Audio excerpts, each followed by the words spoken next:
What's up guys, I'm Rhett. Welcome back to Lawn Insider. In today's video, we're gonna cover the steps that I took to prepare my yard for a leveling project. So if you saw last week's video, then you already know that I scalped the yard on Tuesday in preparation for the leveling project on Friday, but there's actually a few more things that I've already done and that I'm gonna do to prepare the yard just so the grass can recover as quickly as possible after the leveling project. And the two things I've already done are laid down a granular fertilizer, and I used the Yard Mastery Stress Blend, which is a 7-0-20 analysis, and I went ahead and put down the full rate, which ends up being only 0.2 pounds of nitrogen per 1,000 square feet, but it is a high potassium content with that 20% analysis there. And then I made a liquid application as well. I used the NEXT RGS root growth stimulator, and then I used the 2 GS Plant Foods products, Green Envy, and then the humic acid, and I watered everything in last night. So the next step in preparation that I'm going to do is to aerate the lawn.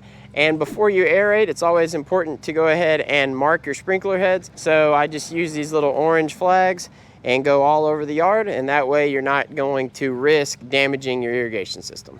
The next thing I wanted to do is just give y'all a quick rundown of the aerator itself. And this is a Bluebird model. I actually own this one. I picked it up off of Facebook Marketplace a couple of years ago. But this is a pretty common unit that you would see if you were to go rent one from like Home Depot, Lowe's, or any of the local rental places. And it's pretty easy to operate. So let's just go over some of the controls. First of all, what you see here with the handle right here, these are weights that you fit into the side of the aerator, and they can be removed or kept in, but that's just to add weight to the unit. And obviously the more weight, the more easily the aerator is going to sink into the soil.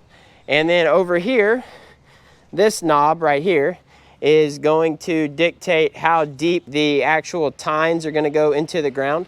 So if you turn it left, it's going to give you deeper cores or longer cores. And then if you turn it right, it's going to give you more shallow cores, okay? But right now we want to pull longer cores, so we're going to keep it where it's at. And then when you're actually ready to operate the unit, you just have to pull up and then push this handle down, okay? And then that's going to drop the tines onto the turf itself. And then to actually put the unit into drive, you're just going to pull this bar right here, and that's going to initiate the drive. And then the tines and then the front wheel that you'll see in the front of the unit are going to pull the unit along self-powered.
Okay, we're looking at the finished product right here. I have aerated the entire lawn, and I know that a big question that everybody always has is, what are you going to do with the cores? Are you going to pick them up, or are you just going to let them sit in the lawn? In my case, I've already done a few leveling projects in the past, and my cores are mostly sand at this point. So whenever I pick one up, you'll see that it pretty much just disintegrates in my hand, and the same thing happens if I just put any pressure on an area and rub that area in the grass.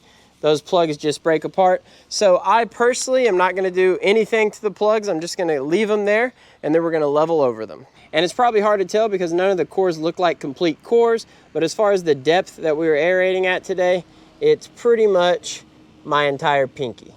All right, y'all, there's only one thing left to do now, and that is to start moving some sand, but that will not be in today's video. So I'm gonna go ahead and wrap it up right there. I hope y'all enjoyed the video. If you did, please leave me a like. If you're liking the content and want to continue to see more of it, hit that red subscribe button below. And if you have any questions, comments, concerns, leave those in the comment section below. I'll see y'all again next week. Lawn Insider, out.